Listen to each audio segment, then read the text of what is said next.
Hello, this is Mike, and I'm going to go over our lesson plan that we created between Travis, Carelli, and I. It's World History for a 10th grade class, and the title of the unit lesson is History of Tobacco Use. Our essential literacy strategy focus is identify the growth of tobacco in different parts of the world. Our content focus is the social, economic, and political effects of the growth of tobacco in Europe and the Americas. So to back that up with our standards, we chose the ELA literacy standard of analyzing in detail a series of events described in the text, and to determine whether or not these events were caused by later ones or if they just simply preceded them. For history, we went with describe the rise of industrial economies and linking it to colonialism and imperialism.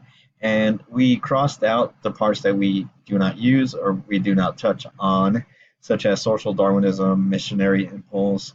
Of course, whenever we don't talk about the standard, we put everything in there, but we just cross out the things we're going to leave out. And we're going to talk about use of land, resources, and technology.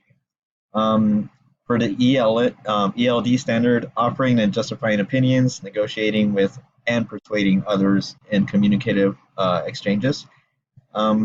So instructional learning objectives, I chose to bold the words here. So describe, identify, compare. Um, all of these are going to be assessed, of course. So formally, students are going to describe the growth of the tobacco industry from the introduction of tobacco into Europe to the present. So they're going to fill out a tobacco timeline, which was provided in the lesson plan, and they're going to use a graphic organizer to answer questions. So that's going to be a formal assessment there. A group poster is going to be another formal assessment. So they're going to identify the ways in which tobacco has been used in different time periods. So of course, all of these are going to be one-to-one. Students will compare their views of tobacco through an economic and historical lens. So informal, we're going to see that with pair share discussions. The language function, identify, that's going to be the key I guess, function here. So vocabulary is going to be cultivation, commercial, industry, indigenous, just words that students might not be familiar with. Here's our discourse, as we already went over, how they're going to express what they're learning. And resources, they're going to have to do a a little bit of research. So we have the websites here, their poster board, markers, laptops, things like that. Student prior knowledge, is basically they're familiar with searching websites, so we just decided to add that there. And then also they're probably familiar with tobacco products as seen on TV, ads, and around their neighborhood.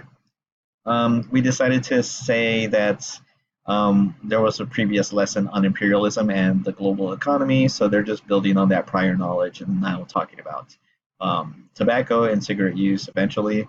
So here are the hooks and focus instruction, how the teacher is supposed to engage the students in the lesson, pretty much presenting the history of tobacco, and then just preparing them to fill out their timeline and graphic organizer.